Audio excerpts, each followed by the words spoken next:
first of all, I mean, the way we feel about it is this. I don't care if you're an asylum seeker or not. I don't care if you're a failed asylum seeker, if you're a recognised asylum seeker, if you're a refugee. As far as we're concerned, all migrants should be welcome here. Most of the people I deal with are people who've been refused asylum, right? And in many ways, you know, I always say this, there's a difference between the law and justice. Yeah. What law says is, oh, you know, this and that and the other, and it's all stacked against you.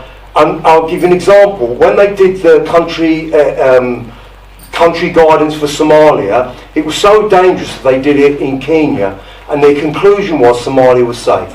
Right? Now that's the country guidance, and we hear people telling us about how safe certain countries are when they wouldn't even come to Smethwick because they think Smethwick's too dangerous. Yeah? So I won't take any lectures or any advice or anything else off people like that, because you know they really are in many ways ivory towers. And I'll tell you something what happened to me today.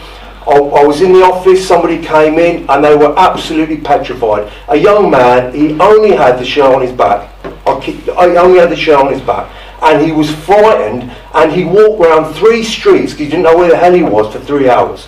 Now he was looking for a police station, and the reason why he was looking for a police station is because he was tagged.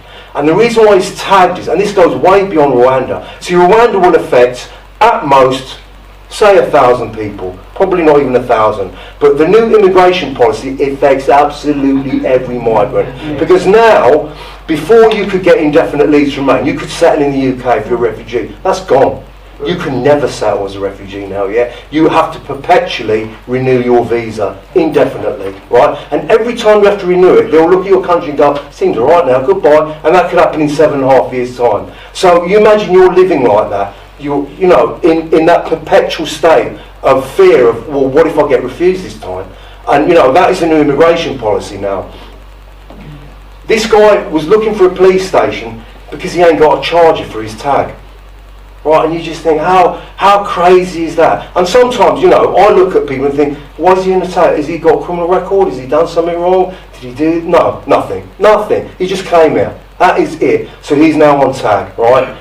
And that's just absolutely outrageous. I mean, that's just totally unacceptable, right? So we, you know, I gave him some clothes and all the rest of it, yeah. But it was, you know, you could see it was like awful, and that's going on. And there's lots of people amongst us who are living like that, right? You know, if you work illegally in this country, right, you'll get 18 months in prison for working.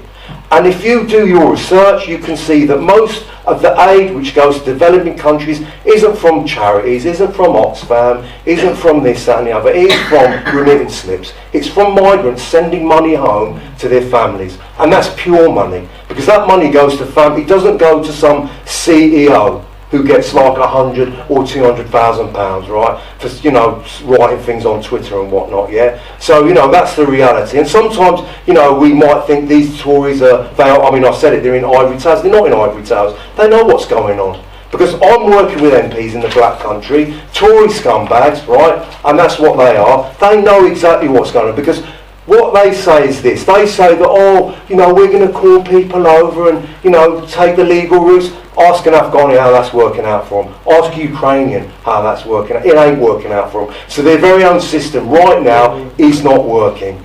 And what I say, because I only got a minute, is this. We talk about barristers and solicitors and how wonderful they are and all the rest of it. Let me tell you something, they're not, right? They get paid. They're not heroes, right? And when I spoke to them about all this, all they talk about is strategic litigation, which means absolutely nothing. But when we have a big campaign, I get phone calls and emails of barristers and solicitors saying, we want to take your case on. And not because they care about people, because they think, if I take on this public case, right, yeah, I'll make a name for myself and I'll make lots and lots of money, right? And these solicitors are ripping people off, yeah? And I've got no time for them either, right, yeah? So, you want to talk about real movements, you want to talk about the anti-rape movements, let's look at Scotland. That young Indian guy was not an asylum seeker. He was an overstay, he was a migrant, he was a builder, and everyone came out for him, right? They physically came out for him. If you look at any social movement now, any movement of change, it has not been in the courts, it has been on the streets.